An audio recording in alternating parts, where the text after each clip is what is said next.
மாணவர்களே, ஆண்டவராகிய இயேசு கிறிஸ்துவின் நாமத்தினாலே உங்கள் ஒவ்வொருவருக்கும் என்னுடைய அன்பின் வாழ்த்துக்கள். இன்றைக்கு கூட வேதமே வெளிச்சம் என்ற சத்தியத்திற்கு உங்களை நான் அன்புடன் அழைக்கிறேன். இன்றைய காலகட்டத்தில் அநேகர், குறிப்பாக ஆகஸ்ட் மாதத்தில் அநேகர் கால்நடையாக நீங்கள் பெசன்ட் நகர் மற்றும் வேளாங்கண்ணி போன்ற பகுதிக்கு சென்று கொண்டிருக்கிறீர்கள். அதாவது நீங்கள் உங்களுடைய சொந்த வேண்டுதல்களை ஒரு மனுஷியிடம் சொல்லும்படியாக புறப்பட்டு கொண்டிருக்கிறீர்கள். பிரியமானவர்களே, உங்களுக்கு ஒரு சத்தியத்தை நான் சொல்ல விரும்புகிறேன். ஆண்டவராகிய இயேசு கிறிஸ்து சொல்லுகிறது என்னவென்றால், நானே வழியும் நானே சத்தியமும் நானே ஜீவனுமாய் இருக்கிறேன். நாம் எல்லாருமே இன்று எங்கே சென்று கொண்டு இருக்கிறோம்? நீங்கள் கொஞ்சம் யோசித்து பாருங்கள். மரியாள் அவர்களிடம், அதாவது இயேசுவின் தாயாகிய மரியாள் அவர்களிடம் எங்களுக்காக வேண்டிக் கொள்ளுங்கள், எங்களுக்காக வேண்டிக் கொள்ளுங்கள் என்று சென்று கொண்டிருக்கிறோம். பிரியமானவர்களே, ஆண்டவராகிய இயேசு கிறிஸ்து சொல்லுகிறார், என்னை நோக்கி கூப்பிடு, நான் உன்னை விடுவிப்பேன். நீங்கள் நேரடியாகவே இயேசுவிடம் உங்கள் விண்ணப்பத்தை தெரியப்படுத்தலாம். அது மட்டுமல்ல, மரியாள் என்பவர்கள் நம்மை போல பாடு உள்ள ஒரு மனுஷி. அவர்கள் இயேசு கிறிஸ்து இந்த பூமிக்கு வருவதற்காக தன்னை ஜீவ பலியாக பரிசுத்தமாக அர்ப்பணித்ததனால ஆண்டவராகிய இயேசு கிறிஸ்து அவர்களை தெரிந்து கொண்டார். பிரியமானவர்களே, அவர்கள் நமக்கு முன் உதாரணமாக இருக்கிறார்கள். மரியாள் அவர்களை நான் மதிக்கிறேன். அவர்களை போன்ற ஒரு அர்ப்பணிக்கப்பட்ட வாழ்க்கையை வாழ வேண்டும் என்ற ஒரு அர்ப்பணிப்புக்குள்ளாக நானும் கற்றுக்கொள்ள விரும்புகிறேன்.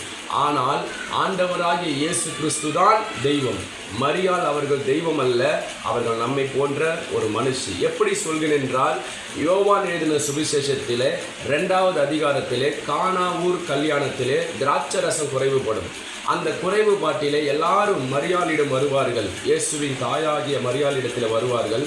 ஆனால் மரியாளோ இயேசுவின் இடத்தில் போயிட்டு சொல்லுவார்கள், அவர்களை பார்த்தும் சொல்லுவார்கள், நீங்கள் என்னிடம் ஏன் வருகிறீர்கள்? அவர் என்ன சொல்லுகிறாரோ, இயேசு என்ன சொல்லுகிறாரோ அதன்படி நீங்கள் செய்யுங்கள். ஆண்டவராகிய இயேசு கிறிஸ்து இந்த வார்த்தையாக இருக்கிறார்.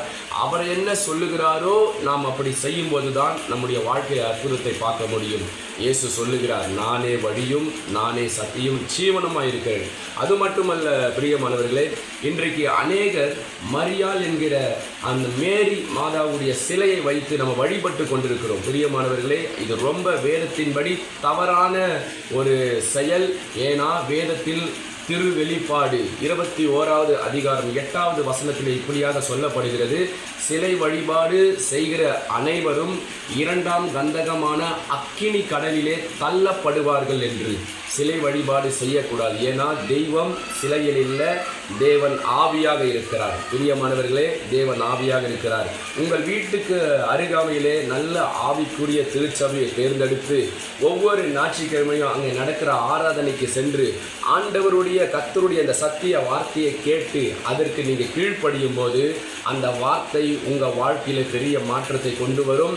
இயேசு கிறிஸ்து உங்களை நேசிக்கிறார். ஏன்னா அறிந்தோ அறியாமலையோ நீங்களும் அநேகர் இன்று கால்நடையாக சென்று கொண்டிருக்கிறீர்கள். ஆண்டவராகிய இயேசு கிறிஸ்து உங்களை பார்க்கும்போது மிகவும் மனதுருக்கத்தோடு இருக்கிறார். என் பிள்ளைகள் அநேகர் அறியாமையினால் இப்படிப்பட்ட பாதையிலே சென்று கொண்டிருக்கிறார்களே என்று இன்று இயேசு உங்களோடு கூட பேசி கொண்டிருக்கிறார். அருமையான சகோதரனே, சகோதரியே, இந்த சத்தத்தை கேட்டு நீங்கள் உண்மையாக செவி கொடுக்கும் போது இயேசு உங்களை ஆசீர்வதிப்பார். சர்ச்சைக்கு போங்க, வசனத்தை கேளுங்க, நிச்சயமாக உங்கள் வாழ்க்கை மாறும். கர்த்தர் தாமே உங்களை ஒவ்வொருவரையும் ஆசீர்வதிப்பாராக. இயேசு கிறிஸ்துவே ஆண்டவரும் இரட்சகரும் தெய்வமாக இருக்கிறார். ஆமென்.